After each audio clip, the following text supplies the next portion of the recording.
عرض احترامات و یکایک شما بینندگان عزیز. امیدوارم که خوب، صحت، سلامت و سربلندی خانوادگی داشته باشید. اولا تزیه خدمت به کل نزدیکان، دوستان و هوادارانی یکی از صنعتکار تاجیک، یکی از ستاره این سرزمین که خیلی در صنعت تاجیک، در فرهنگ و در مدنیت تاجیک نقش های مهمی خود بازیده در دل مردم جاشید که از عالم گذشت. بیان میکنم تازیه ما واقعا بگیم که الان داره سرزمین ما، یعنی دویم صنعتکاری است که صنعتکار اصیل، صنعتکاری که در شان شرف ملت، در فرهنگ مدنیت ملت داغ نیاوردگی صنعتکار به دست دادیم. روشن شاد باشه.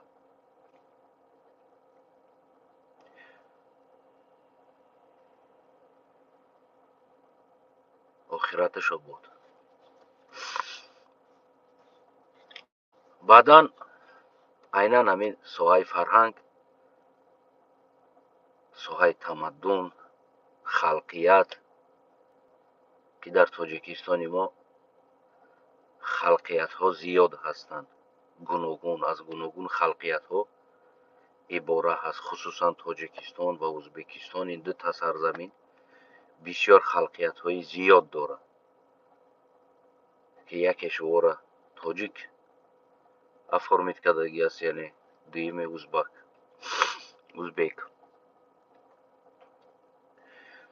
و این هر یک خلقیت ها براستی خود تمدن، فرهنگ، مدنیت و بگیم همین گوناگون زندگی خود داره. برای همون هم امروزه صحبتی که میکنیم کوتاه‌تر هم باشه درباره همون قانون یا تحمل، یعنی که این قانون های جمهوری که خصوصا من که از تاجیکستان هستم، بیشتر تاجیکستان ربط داره. این قانون ها قانون هستند یا که تحمل بالای مردم هست، بالای خلقیت هست. خصوصا همین مسئله را بگیم که کم ترکک از نگاه خودم و از نگاه تاریخ براتون یعنی روشن کردنی است. چرا امروز آسیای میانه، خصوصا ازبکستان و تاجیکستان، خیلی روبرو به همین ناراضگی ها، به مشکلی ها، به همین چیزها بگیم که روبرو می شود. این سبب چی است؟ عیناً همین مسئله هست. امروزه قانون ما میتونیم ایرا قانون بگیم یا که گوییم که نه، این یک تحمل است. این قانون نیست. بالای سر مردم تحمل میکنن. تو خواهی نخواهی این زیدی فرهنگی تو هست، این زیدی مدنیتی تو هست، این زیدی رفتاری تو هست. این اصلا برای یک گروه انسان ها مهمیت نداره. اما در دیگر جاها اگر براید لاف از آن میزنند که کشور ما بسیار خلقی و بسیار ملتی هست و ما از این فخر میکنیم که ما در یک کشور بسیار ملت ها زندگی میکنیم گفته لاف میزنند. بیاین دوستای عزیزم، اول کم ترکک حداقل دوری بعد نرم از تاریخ. من بسیار دور نرم. حاضر اگر من دولتداری قلغا را بگم، باز بگیم که مردم جر ورش باز میبرویه. بعضی همون چیزها را، ناتسیست ها را که از اون جمله طرفداری همین خیلی تحملی هستند، امارت بخارا میاریم سوال مثال برای که دوری بد رفتن بسیار برای مردم نافهمتر شود. درباره قانون‌های امارت بخارا یعنی دولتداری امارت بخارا این چی نمود دولتداری بود.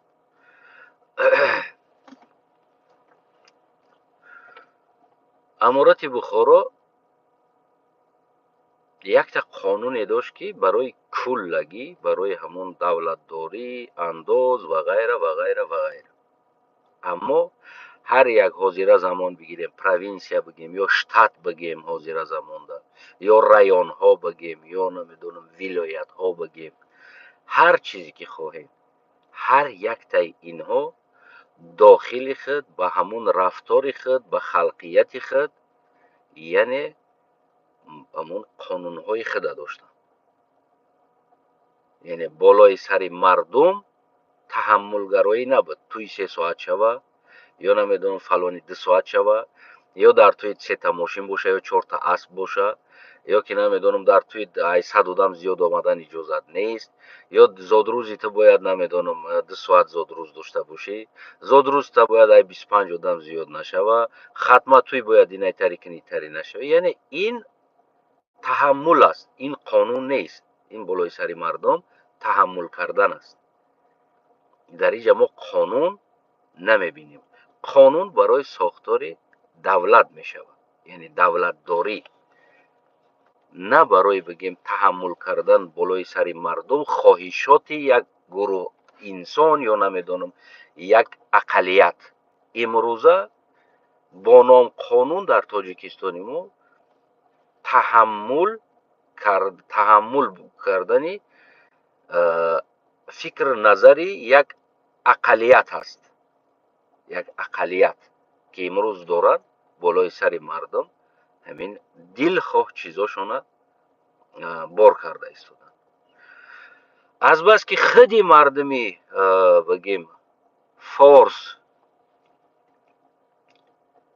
در داخل خودی تاجیکستان ولی ما بیرون از تاجیکستان نمیبرویم گوناگون فرهنگ دارن گوناگون بگیم رویه دارن در خودی زندگیشون. اگر خودی ما رویم حاضر دور نه انت بگیم خیلی داخل بدخشان ما رویم مثال درواز ونج این طرف یک نمود بگیم رفتار اقلیت و توی مدنیت دیگر چی داره بالاتر رویم اگر شغنان و روشان و اونا باز بگیم دیگر ترستر دارن. سوخت بیاییم اصلا دیگر نمود است. خیلی سوخت هم بیاییم اگر او رو تپه دیگر طرز است خیلی داخل خوجان دیگر طرز است خیلی بگیم دیگر منطقه هایی که ما داریم یعنی دیگر نمود بگیم رویه های زندگی دارن و از آن جمله خیلی اگر بریم خطلان نیست همون خیلی است. بیرون از او من تنها فارس زبان ها را گفتم یعنی فارس زبان و سوخت زبان ها را گفتم. بیرون از او در اونجا لقای هست قطغن هست قلق هست بگیم یعنی که لولی تبار هست و غیره و غیره و غیره ما داریم در اون کشور که اونا تمدن فرهنگ مدنیت خود دارن. همین خیلی است. یعنی که در اینجا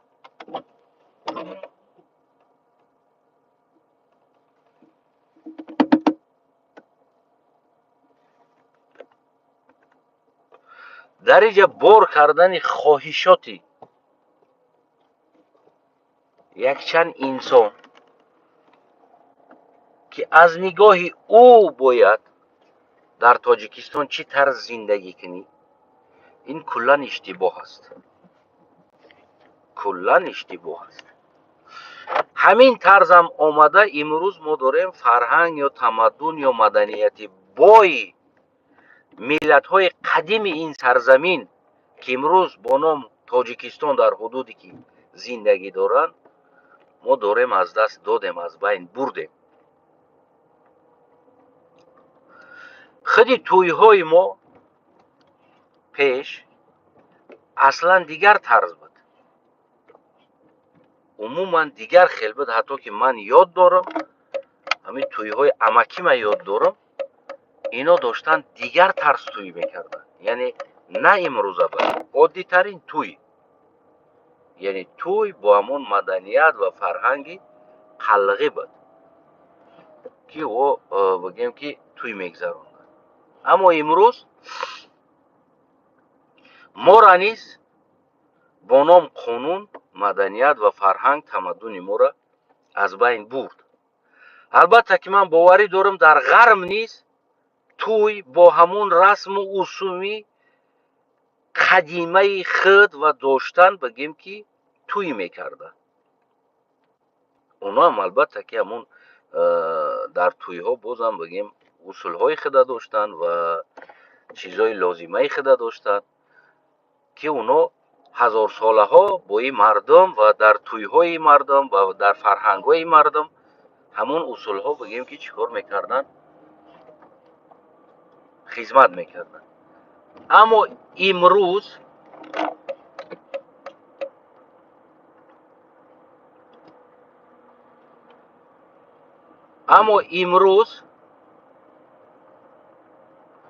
با نام نمیدانم قانون بالای سر مردم تحمل کرده، بگیم که باز هم یک مدنیت یا نمیدانم یک فرهنگ قدیمی، یکی از بگیم که فارس زبان ها بگیم یکی از همون تمدن قدیمی بگیم که همین مردم از بین رفت، واقعا رفت. من تنها حال مراسم های توی گفته ایستادم، حال دیگر طرف هاش نه. مثال در سوخت تمدن و فرهنگ بازم بگیم همون کلن دیگر خلبت داشت. اونا را هم آوردن با نام نمیدانم قانون، آوردن بالای سر اون مردم نیست تحمل کردن همون خواهشات خدا و اون مردم نیز همون بگیم تمدن فرهنگ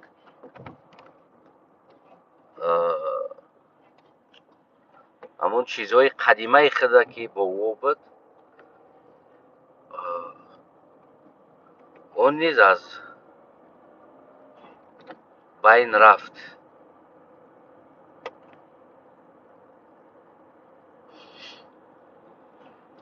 و از اون جمله دیگر و دیگر ها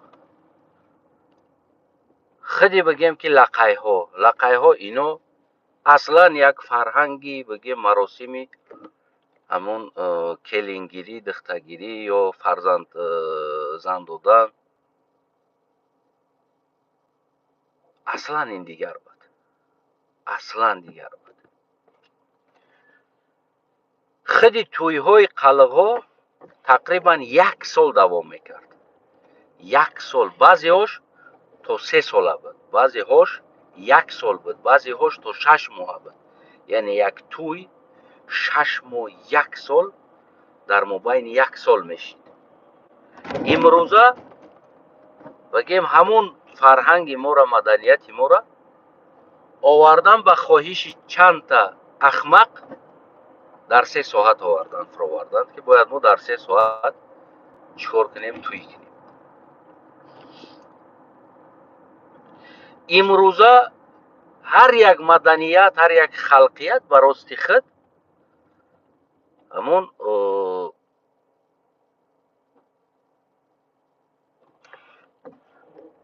همون دختتی ده بگیم که یک ارزشات داشت، مثال حق شیرین مادر، حق پدر، بگیم دیگر چیزها و غیره ها.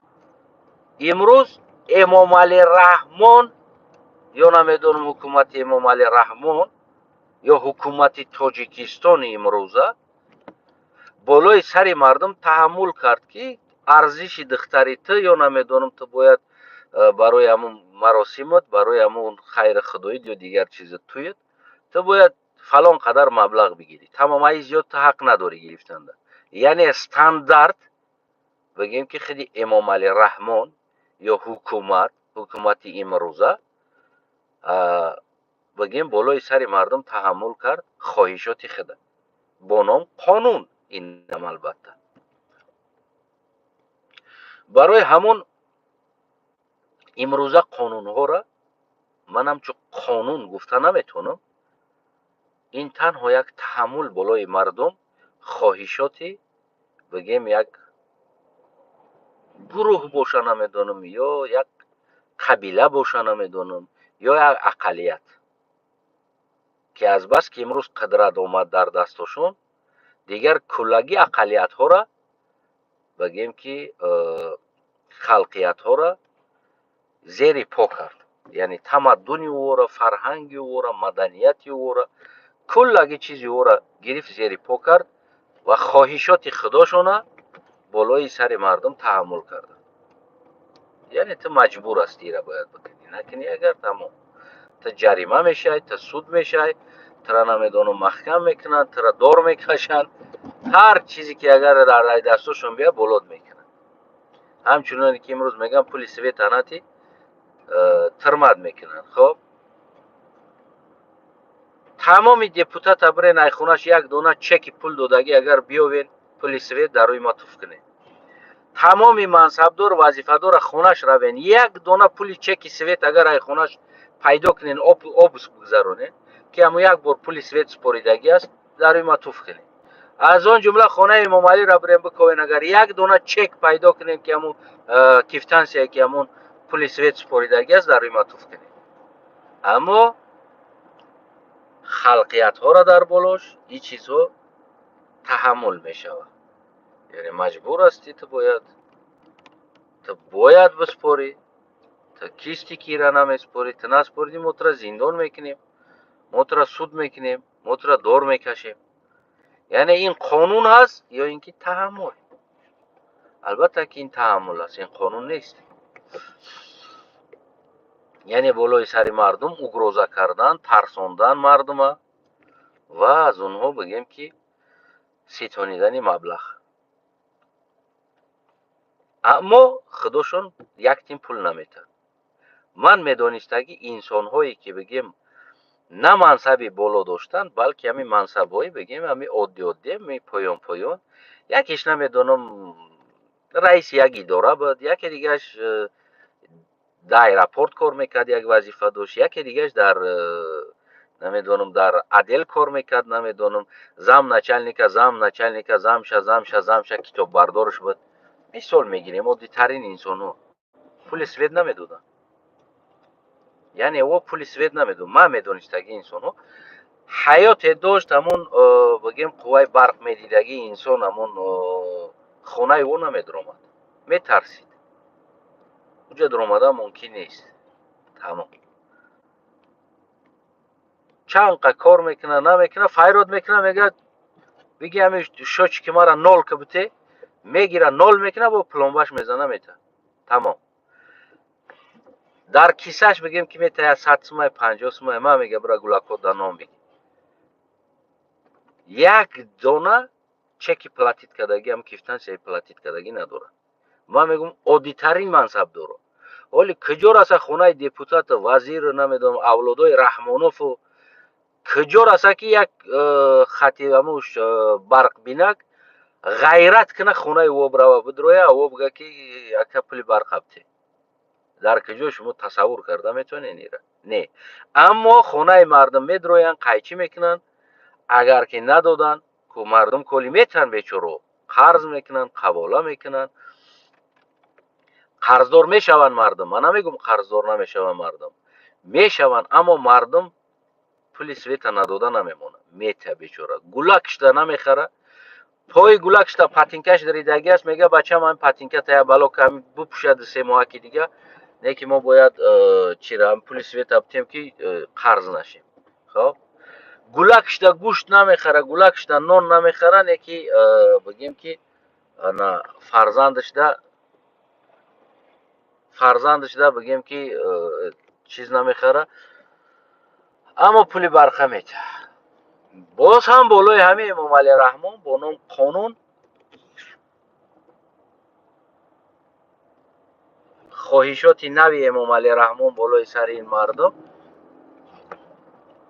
اگر که شما نتین ما شما را زندان میکنیم. باز هم угроза بالای همین. آیا ایرا ما میتونیم قانون بگیم یا که بگیم تحمل یا که نمیدونم угроза ترس مردم ترس دادن بالای سر مردم ظلم کردن هست. من میگم که عادی ترین انسانی که همون زمانش یا مایور باشه اگر نمیدونم یا مایور یا یک پالکونیک یا پالکونیک باشه اگر خانه اودا نمیدروه برق بینک حقی در آمدن نداره خونش ده شوچکا دیدن ده حق نداره یعنی که حساب کنه نیست این حق نداره. من خودم میدونم میره ریال نمو دوستو نزدیکو همه که از خطلون در ولایت سوخت بگیم که زندگی میکردن من اکثر حالت شاهد هم شدگی هستم در خانهش بودیم ششتگی میگه برق بینک فریاد میکنه میگه چی گپه همین را بگی نول که میگه در کیسش 50 سومای 20 سومای 30 سومای میتقش میگه که ایرا بار گلکو دانو میگی یعنی کلا در این دولت خیانت میکردگی انسان ها اینو هم منصبدارو هستن یعنی دیگر انسان خیانت نمیکنه در خدی همین برق بگیم اگر کلی منصبدارو خیانت میکنه. یعنی پیشنهاد ما در آینده اگر که ما وطن سازیم باید چی وطن سازیم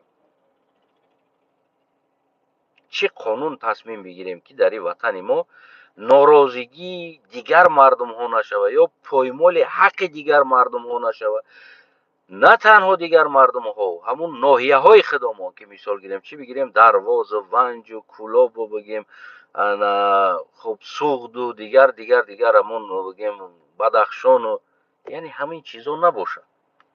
البته که این تجربه را دولت های اروپایی دارن و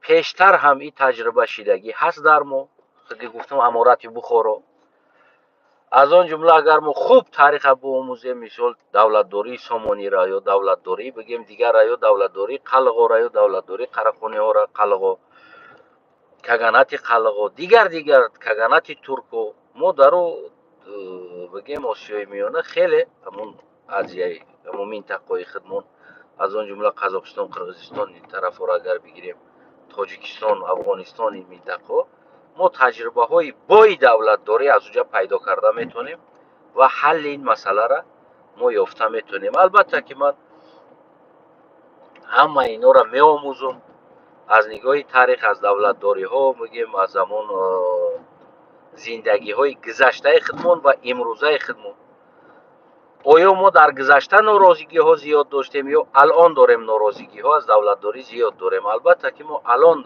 از دولت داری ناراضگی ها زیاد داریم از آنی که ما در گذشته داشتیم. البته در گذشته بود این چیزو اما نه این نموده که این طرزی که امروز هست. در گذشته دولتداری های ما کلگی منطقه ها براست خودشان بگیم که همون رهبرای خودشان داشتند همون رهبری که در همون دولتداری یک تا قانون اصلی بالایی بود اما هر یک اقلیت هر یک بگیم که منطقه براست خودشان تصمیم قانون های فرهنگی مدنی تمدنی خودشان میگرفتن. در این چیزها اصلا دولت عرالش نمیشه. عموما این قانون ها بگیم که خیلی همون شاهی همون جایی بگیم همون زمان میگفتن که همون بیک شاه همون جا اعلان میکرد اما تصمیم میگرفتن که چی در این منطقه از روی تمدن ما فرهنگی ما ممکن است چی ممکن نیست. مثال کردیم فرض کردیم ما قلقا میخواهیم توی قدیمه خودمون برگردونیم اما اصلیت خودمون با همون بگیم اصلیت خودمون با همون فرهنگ خودمون مثال باید توی ما 1 سال شود یعنی 1 سال پیش باید توی ما شروع شود و بگیم که 1 سال ما باید توی داشته باشیم. خب ما را نمیتونیم عملی رحمان یا قانون امروزه بگیم همین تحملگرا بالای سر ما قانون برو که شما باید 3 ساعت توی کنیم. یعنی این بسیار نادرست است. بله شاید یک دو تا ارتیست بگه که خوب است 3 ساعت میریم همون пуломона мегирем 3 соатда мерем. хоб ин шояд барои артист хуб бошад, ин шояд барои рақоса хуб бошад. дар рӯз 3 туй мераванд, аиҷа мераванд 3 соат, уҷа мераванд 3 соат, уҷа мераванд 3 соат, 3 та туй мегиранд, дар рӯз мегзаронанд. ҳадди ақал ҳамин бигем давраи СССР мо агар нигоҳ кунем, туйҳои мо худи мардами бигем ҳамин тоҷику дигарам 3 рӯз 4 рӯз туй мешид. як артист як туй мерафт, 3 рӯз ё 4 рӯз туй мерафт. яъне аввал як рӯз бигем ҳамун мардум ҷамъ мешидан хонаи бигем ки шаҳда, консерт, базм, хӯрок ва ғайра ва ғайра ва ғайра ва ғайра. пагашда мегирифтан, мерафтан ана хонаи арӯс, уҷа як шаби дига меистодан, туи консерту базм мекарданд. рӯзи дига арӯса мегирифтан, меовардан дар бигем ки хонаи шаҳр, бигем боз бигем дар уҷа бигем як рӯз дига консерту туи базм мекардан. артистҳо як закаса 3 рӯз мерафтанд. оддитарини чизҳоро худтон мушоҳида кардагӣ ҳастед ва ҳоҷати гуфтан нест инсонои камтар калонсол бошен. агар яъне як артист метавонист ки дар як туй 3 рӯз биравад, як закас бигирад 3 рӯз биравад туйгардӣ кунад. ин аз нигоҳи Эмомалӣ Раҳмон ё аз нигоҳи як гурӯҳ қабила, як гурӯҳи инсонҳо ин нохубӣ дорад. чӣ нохубӣ дорад? расход зиёд мешавад. дар ҳамун замоншам бигем ки расход мекардан, ҳеч ка камбағал нашида буд, ҳеч ка намурда буд. фарҳанг, традитсия албатта ки барои қапида истодан расход дорад. имрӯз Эмомалӣ Раҳмон бо ном киртаи чакан аймо гуфта то амрикову хитою дар тамоми ҷо расход карда пула бигем одам равон карда истодааст ки то ки бираванд дар уҷа бигем ана киртаи чакан пӯшанда, дар кӯчаҳо бубироянд духтаро, нишон битан маданияти бигем ки тоҷикаво ки аз мо ҳастем, мо итари либосҳои қадима доштем, мо инсони қадимӣ ҳастем, тамаддунӣ ҳастем. хоб оё ин ҳам расход аст? Эмомалӣ Раҳмон чаро ин расходоро карда истоди барои зинда кардани традитсияи қадима? ва чаро ҳамира хаб мекардӣ ки дар байни мардум ҳамин зинда буд? болои сари мардум қонун бировардан, баъдан боз гирифта пушаймон хӯрдан, ин традитсияро зинда кардан, инам бигем ахмақии худи имрӯза ҳукумати мо аст. ояндаи Тоҷикистон пешниҳоди ман ин аст ки яке қонуни давлатдорӣ якта бояд куллагӣ бошад, яъне ҳамаи минтақада таъсиргузор як қонун бошад. ҳеҷ вақт як минтақа тасмими фарҳангӣ, маданиятии дигар минтақаро набояд бигирад. яъне як минтақаи дигар шояд фарҳанги ту дигар бошад, шояд тамаддуни ту дигар бошад, аммо болои сари мардуми дигар халқиятҳо ва миллатҳо ё ки намедонам умуман минтақаҳо та ҳаққи гирифтани тасмими бигем ки ӯ бояд чӣ бихӯрад, чӣ бипӯшад, чӣ хеле туй кунад, чӣ хеле бигем рақс кунад ва тура надорӣ. яъне ин чиз куллан бояд аз байн бурда шавад. яъне қонуни давлатдорӣ ва фарҳанг, тамаддун, ин дута дигар чиз аст ва ин чиз дар таҷрибаҳои давлатдории гузаштаҳои мо ҳаст. мо аз ин чизҳо агар хуб тариха бихонем, аз ин чизҳо мо метавонем бисёр чизҳое бигирем ки ва имрӯз дорем истифода барем. аммо агар бигем ки ин қонунҳоро мо қабул карда истодем, хотири оне ки дигар ақалиятҳоро аз байн барему як маданияти нав созему ва такя кунем ба қадим, ин иштибоҳи бузурги шумо мешавад ки яъне ҳамун геноциди бигем дигар ақалиятҳо, дигар мардумҳо, дигар миллиятҳо ба ҳисоб меравад ё шуда истодааст ки ҳамин кора шумо анҷом дода истодед. набояд ин намуд бигем ки ахмақиҳо бояд шавад. агар инсоне ки оянда мехоҳад Тоҷикистон бисоза, як кишвар бисоза ки номи Тоҷикистон дошта бошад ва дар дохили ӯ маданиятҳо, фарҳангҳо гуногун бигем ки ҷилва зана, як тамаддунҳои қадимаи худ бигем рангоранг боша, агар نه اینکه رنگ سویت تلویزور چرنی بلیور یخل رنگارنگ سویتنای باید باشه. اگر این کشوری ما باید بگیم که این گروه احمق زاده ها یا نمیدونم آینده می آمدگی انسان ها در این مسئله بگیم که بسیار یک تصمیمی باید جدی بگیرن. این مسئله را باید بیاموزن و بگیم که قانون دولتداری این باید علاهیده باشه. یعنی کلک هیچ وقت عقیده خودتون یا عقیده یک منطقه را بالای سر دیگر منطقه ها نباید شما تحمل کنید. یعنی بدخشان شاید تویشون بگیم دیگر طرز باشه، اما بالای سر بدخشان آورده تحمل کردن که توییت نمیدونم 3 ساعت که یا نمیدونم توییتی نقه باشه، شاید بدخشان ارزش دخترای خودشون یا قلنگ و دیگر چیزا را بگیم که کلا دیگر چی کنن. در ما قلقا سر پا آوردن یک توی بود، عکسقل آمدن یک توی بود، روزی شیدنش، اما نان شکنانش یک توی بود. رمال او وقتا که رمال میپوشوندن، اما رمال پرتاش یک توی بود رازیگیش.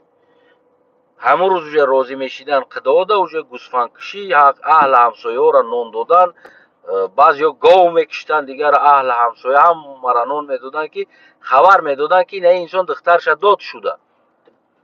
باز گلگدار میشه هیچ که نمیدونه که بعد میش میکنن. هم میگه کدام قتیل لیوی کد گلگدار شد، میگن ای شو کد، میگه کای، میگه او نو بچه 1 سال پیش شو که بود. نه چخیل شو کد، میگه خیلی شده دو دانش بره من نفهمیدم چخیل تویشین. میگه ها، میگه ام تویشین هم جایک اومدن، میگه ما یه رقص کردن 4 ساعت 2 ساعت رقص کردن رفتن تمام هم کسن یا توی بود. میگه شیده بود توی. یعنی این طرز بگیم که امروزه همون مالی ما شیده شده. توی های ما یا نمیدونم مرکه های ما خیلی با همون راستی خود فرهنگ تمدنی خودمون داشت. البته ما میتونیم بگیم که همون پیشتره ها گنده بود، حاضر ما خوب است، حاضر بهتر است از پیشتر دیده. شاید ما این چیزا را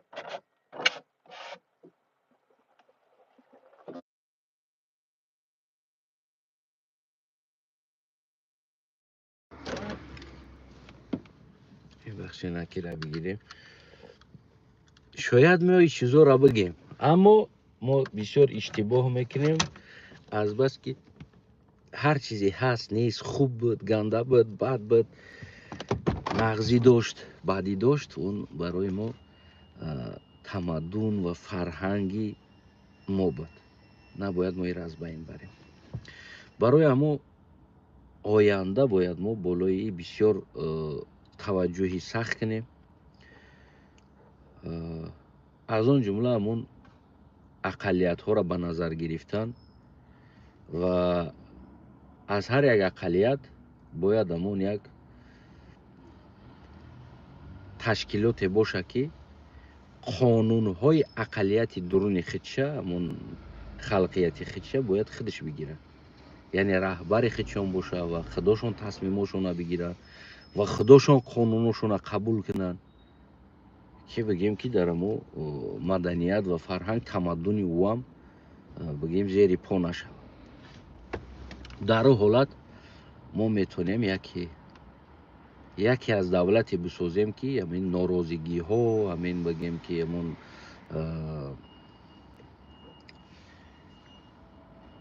از بین بروه. و اگر نه این ناراضگی ها روز تا روز داره زیاد میشوه. بین ناراضگی های بگیم بعضی گروه های هستن که همون راضی به همین عقیده های بگیم فاشیستی که تحملگراها هستن و او نمیخواهند که دیگر فرهنگ، دیگر مدنیت ها در این کشور باشه. بغرض همون فکر خودشون، بغرض همون عقل خودشون بالای سری مردم فقط میخوان و تحمل کنن. البته این سخن ها برای اون تحملگرا محقول نمیشود که میگه تو چی گفته ایستادی؟ اینجا تاجیکستان است، اینجا ما چی خیلی بخوایم همون خیلی میکنیم. یعنی برای که اونو این شانس دارن، اونو این قدرت دارن و بگیم اونو این نمود بگیم تحملگرها را طرفدار دارن. برای هم بالای سری مردم اون عقل خودشونه، فهمیش خودشونه تحمل میکنن، خوی نخوی قبول کن. ترا میفورد نمیفورد هیچ چیز، تا باید این همی خواهیش ما قطعی توی کنی، خواهیش ما قطعی معرکه کنی، خواهیش ما قطعی دیگر کار کنی، خواهیش ما قطعی دیگر کار کنی. این البته که نمیدونم چه اصول دموکرات باشه یا اصولی نمیدونم دیکتاتورکرات باشه، هر اصولی باشه، اما من این اصول قبول ندارم. برای چی قبول ندارم؟ برای اون که من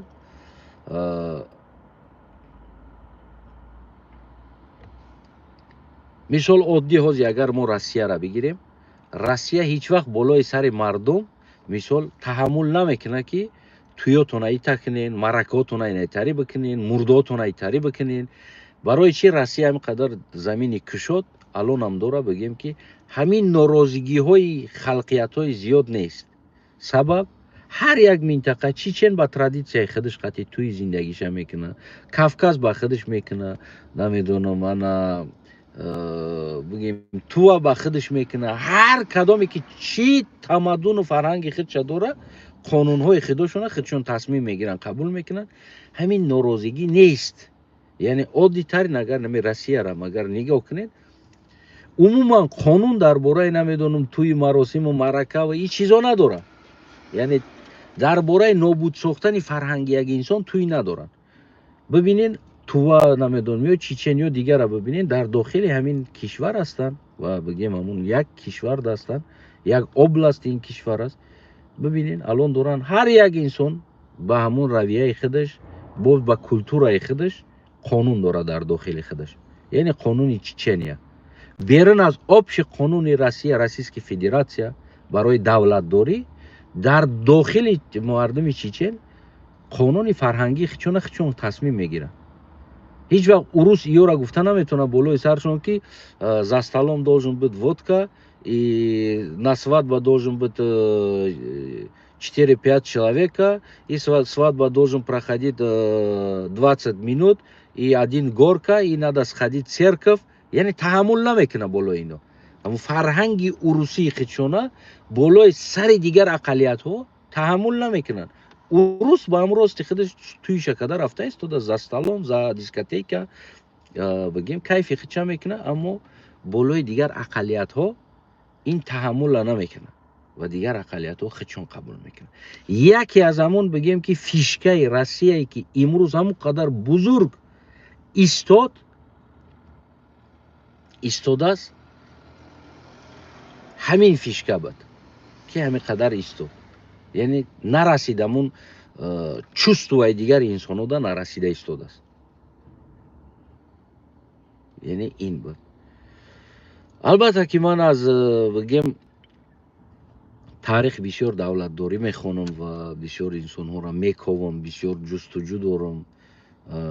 بعد دیمین یک چیزی که در همون فیسبوک ما دوستای عزیزم برای ما بسیار پیشنهاد میکنن، کتاب اینایی کتاب بخون یا اونها کتاب بخون یا دیگر کتاب بخون برای دانستنی نمیدونم این یا آن میگن. دوستای عزیزم ما برای شما یک معلوماتی را میرسونم که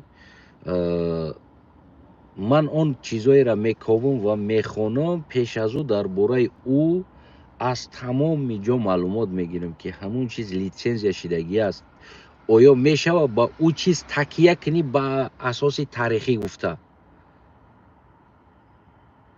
اگر که بگیم این چیزها بگیم که نباشه، که من با او تکیه کرده اساس تاریخی نتونسته باشم. از اون جمله کتاب بابا جون غفور که شما 100 بارها بالای ما پیشنهاد میکنید که کتاب بابا جون غفور تاجیکان بخون. برادر عزیزم، کتاب بابا جون غفور تاجیکان این کتاب برای ساختن یک بگیم که یعنی زکاز SSSR شدگی است. این چیز نوشته شدگی است. برای همون این کتاب در جامعه تاریخی آسیای میانه یعنی همچون یک کتاب تاریخی یا نمیدونم یا منبع به حساب نمی رود.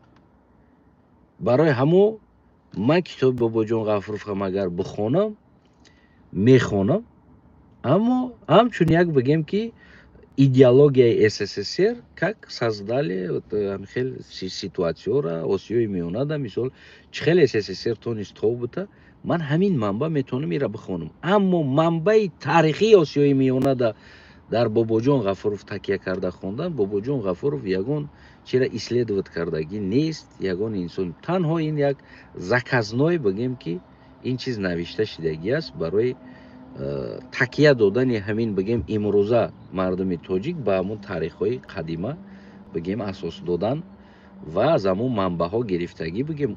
Унам аз манбаъҳое ки ман асили ҳамора мехонам ки ҳоҷат ба Бобоҷон надорад. барои чӣ? Барое ки чизе ки аслша мехонӣ, мисол Таншу китобе ки асл қадиме ки хитое аст, уро мегирӣ ба тарҷума мекунӣ, мехонӣ, ҳоҷат ба Бобоҷон надорад. Барои чӣ? Барои Бобоҷон Ғафуров он низ аз ҳамиҷа такя карда гирифтагӣ аст манбаъора.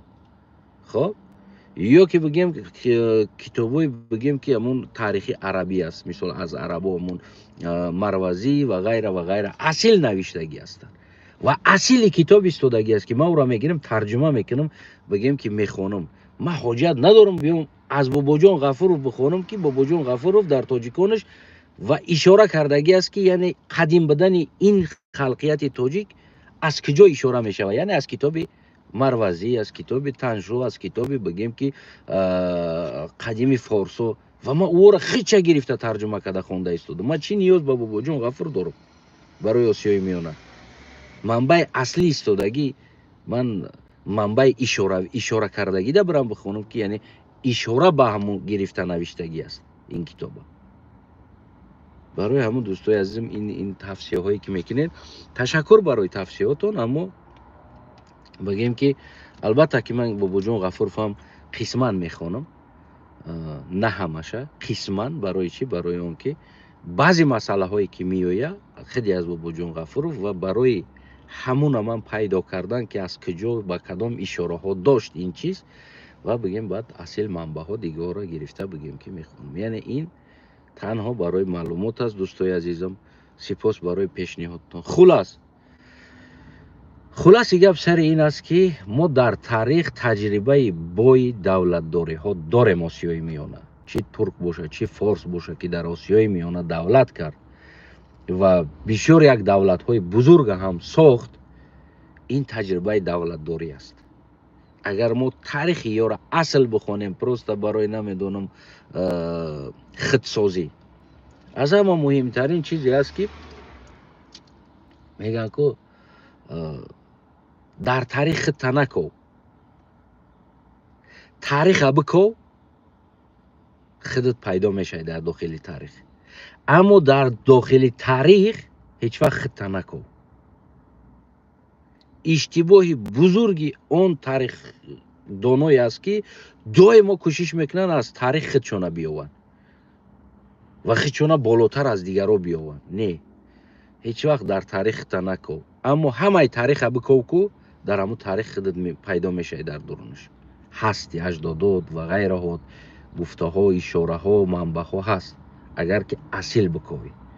Не ки агар фақат ба хоҳиш ки дар таърих хитта биковӣ, иштибоҳи бузургит аст. барои он чӣ? Барое ки дигарора зери покада мегзарӣ, меравӣ, фақат хитта меҷӯӣ дар уҷо. албатта мо хеле бигем ки таҷрибаҳои давлатдорӣ бои таърихӣ дорем. бой, бисёр бой аст. мо метавонем аз ӯ таҷрибаҳо бигем бигирем барои давлатдории ояндамон, бигем ки истифода барем. албатта қонунҳои беҳтарини замонҳои бигем ки асрҳои 7, 8, 9, 10, 11, 12, 13, 14 дорем. ин баъзе қонунҳои давлатдорӣ аст. агар ӯро мегирӣ ку бовар ки демократия алон дора ӯ қонунҳоро ку оли да ховш дидагӣ нест. яъне чӣ намуд во қонунҳо доштанд ки барои сохтани давлат, барои экономикаи давлатҳо шуд. албатта ира ҷустуҷӯ кардан дар кор аст, хондан дар кор аст, дидан дар кор аст. яъне кадом қонунҳо ҳамун замонда ҳам дар халқиятҳо маъқул набуд, чиҳо буд, кадом зулмҳо буд, кадом қонуна мардам давлатдорӣ да ҳамун қонунҳоро ё ҳамун рафторҳоро бо ном қонун барои мардум уро зулм мегуфтанд. یعنی مردم او را به خودش هم یک ظلم قبول میکرد و کدام قانونی بود که برای مردم خوش می آمد. البته این چیزا را به نظر گرفتن در کار است. من نگفته ایستادم همه چیز را ما جلوش سر بودیم که دیگر همون رنگ بسکشیواری کدام بگیره برای پرتوی ترینه. ما قانون دولت باید داشته باشیم، قانون دولت داری باید داشته باشیم، اما قانون فرهنگی مردم ده نباید چقه باشیم. قانونی بگیم کلتورا میگن که روز تمدن، فرهنگ، مدنیتی اقلیت ها ده باید چقه نشود. یعنی یک قانون دولت داری باید باشه، گلاونی قانون، مثل همونه که امروزه بزرگترین امریکا آبش یک تا قانون داره، اما هر یک شتات پروینسیاش براستی خودش باز هم قانون ها داره. یعنی این چیزا را باید ما به نظر بگیریم. یعنی چرا این دولت های قدر بزرگ شده ایستادن؟ چرا روسیه الان داره قدر بزرگ است ایستاده است؟ چرا امریکا، چرا نمیدونم دیگر جایها قدر بزرگ است ایستاده است؟ مثال قانون یوروپارلمنت یک قانون داره برای کلی اروپا است، اما هر یک دولت اروپا باز برای خودش قانون داره.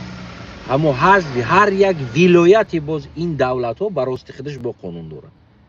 مثال اگر از آلمان روی، هر یک زمین آلمان، هر یک چیزی آلمان برای خودش یک قانونای خودشون داره. برای چی؟ برای که اینا هم هر منطقه‌شون گوناگون فرهنگا داره، گوناگون تمدن ها داره. امیدوارم که فهمیدین گفتگی امید دستم. البته بگیم فاشیستا در این چیز محقول نمیشوه، تحملگراها در این چیز محقول نمیشوه که پیش راه این تحمل گرفتن. اما این توصیه من برای آینده، کی هست کی نیست نامعلوم است. هر کسی که دولت میکنه آینده باید دولت بگیم قانونها را، باید قانونهای دولتداری و قانونهای فرهنگی مدنی را باید بگیم که این چیزا جدا کنه و در خود وزارت فرهنگ باید از هر یک اقلیت در اونجا بگیم که انسان ها باید باشن. یعنی یک انسان چند انسانی باید در فرهنگ باشن برای تصمیم گرفتن. یعنی باید اجازت باشه هر یک اقلیت همون بگیم کلتور خودش باید رشد بده. یعنی مانعی پیش این نشه. ما نمیشوه که اینقدر فرهنگی تمدنی بای از بین بریم، قتل کنیم، نابود کنیم برای خاطری یک اقلیت فرهنگ مدنیت فهمیشش، خواهشاتی دیگر یک اقلیت که دیگر را ما نابود کنیم. این را باید حتما ای بین بریم آینده.